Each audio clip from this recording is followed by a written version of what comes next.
Saudara, tentu sebuah pertanyaan. Lubang sedalam 2 meter dan sepanjang 30 meter dibuat selama 8 bulan tanpa ketahuan dengan efek sisa tanah sebanyak 2 truk yang tidak ada jejak. Bagaimana sesungguhnya lubang itu?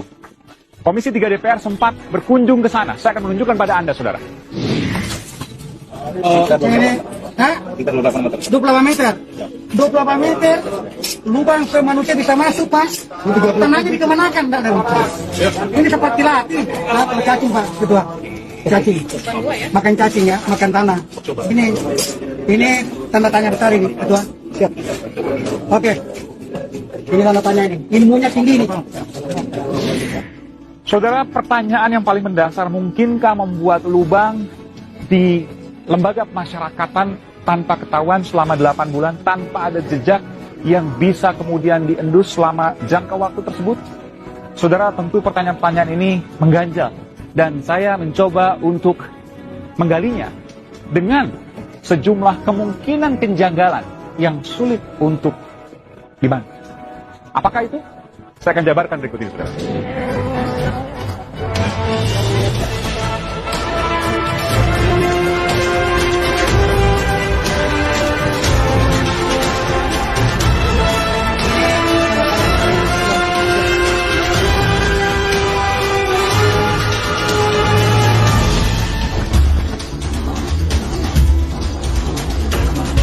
Di Tenggarai terdapat sejumlah kejanggalan terkait kaburnya narapidana hukuman mati kasus narkoba Chai Chang-pan.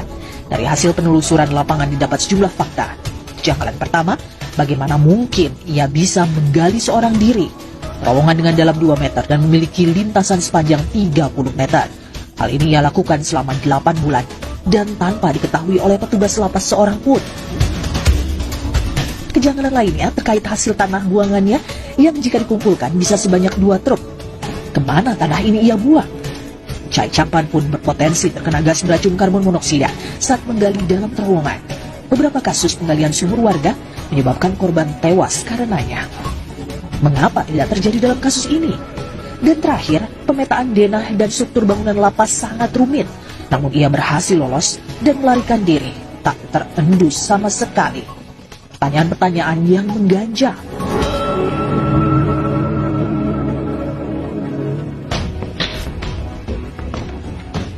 Dari kejadian ini, Direktorat Jenderal Pemasyarakatan Ditjenpas Kemenkumham RI menonaktifkan 5 petugas lapas. Apa yang sesungguhnya terjadi? Siapa yang berada di balik penyelundup sabu dengan nilai fantastis ini? Di mana pula kini keberadaannya? Ikuti selengkapnya, eksklusif. Saudara, saya datangi Lapas Kelas 1 Tangerang, Banten.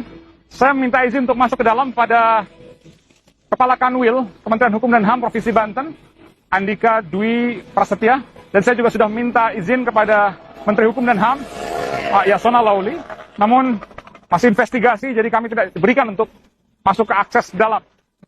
Namun demikian, saudara, saya memiliki visual dari salah seorang anggota DPR yang pernah masuk ke dalam untuk melihat langsung di mana di kamar tahanan tersebut terdapat lubang yang kemudian dikatakan sebagai escape tunnel atau terowongan untuk lari pada terpidana mati Chai Chang-pan.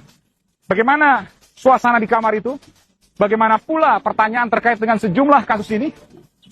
Berikut informasi, saudara. Ini lubangnya ya? Oke. Nah, Banyak turun. ranjang ya. Turun dari sini Turun 3 meter. sampai ke sana. Baru lari ke sana tuh. 20 meter ya? Ada 28 meter. Oke, 28 meter. Dan saudara, saya tidak akan berhenti di sini. Saya akan menunjukkan pada Anda, kalau di kamar adalah titik masuk, saya akan menunjukkan pada Anda titik keluar, di mana Chai Chang-pan terpidana mati atas kasus penyelundupan sabu seberat 135 kg. Ia keluar dari kamarnya menuju ke sebuah tempat. Saya akan tunjukkan pada Anda, saudara, tempat itu di sebelah sana. Saya akan menyusuri Lapas Kelas 1 Tangerang ini. Ikuti saya, saudara. Dan saudara, saya berada di titik di mana Chai Chang-pan pertama kali kabur pada sekitar pukul 2 atau 3 dini hari Saya akan menunjukkan pada Anda titik terdekat di mana kemudian ia keluar. Jadi saya, saudara. Persis sebelah kanan saya, saudara, tembok tinggi lapas Lembaga Pemasyarakatan Kelas 1 Tangerang. Saya akan menunjukkan pada Anda di sana, saudara. Ini termasuk jalur umum, saudara, tapi tidak banyak orang yang boleh lewat sini, karena hanya penghuni-penghuni di sekitar sini saja. Anda bisa melihat sana ada portal, saya melewati sini. Ini ada pos-pos penjagaan, saudara, Anda bisa melihat sebelah sana.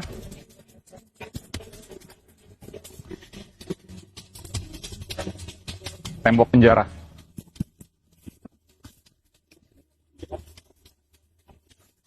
Dan saudara, saya tiba di titik di mana Chai Chong-fan keluar dari penjara.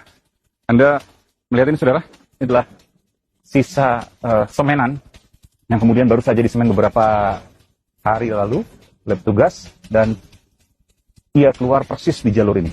Masih ada beberapa tanah yang kemudian tersisa. Ini memang berada di lingkungan permukiman yang sepi, saudara. Meskipun mungkin ada lubang, tapi mungkin tidak banyak warga yang menyadari. Karena jalur ini ia buat selama 8 bulan, dan mungkin di hari-hari terakhir baru kemudian ia tembus ke sini. Meskipun ada kejanggalan, saudara. Saya memperlihatkan pada Anda, saudara, ini adalah dinding penjara yang begitu kokoh. Dan ketika bicara dinding yang kokoh, pasti struktur bangunan, struktur dinding ini akan jauh ke bawah. Bagaimana mungkin ia bisa menembus struktur bangunan yang kokoh ini hanya 2 meter ke bawah? Dan tidak ada apapun di sini yang mungkin ambles atau ada tanda-tanda. Hanya ujungnya saja seperti ini. Dan saudara, Anda melihat persis di depan saya adalah sirkuit closed television atau CCTV, kamera pemantau, di mana kemudian ia terpantau keluar dari gorong-gorong ini.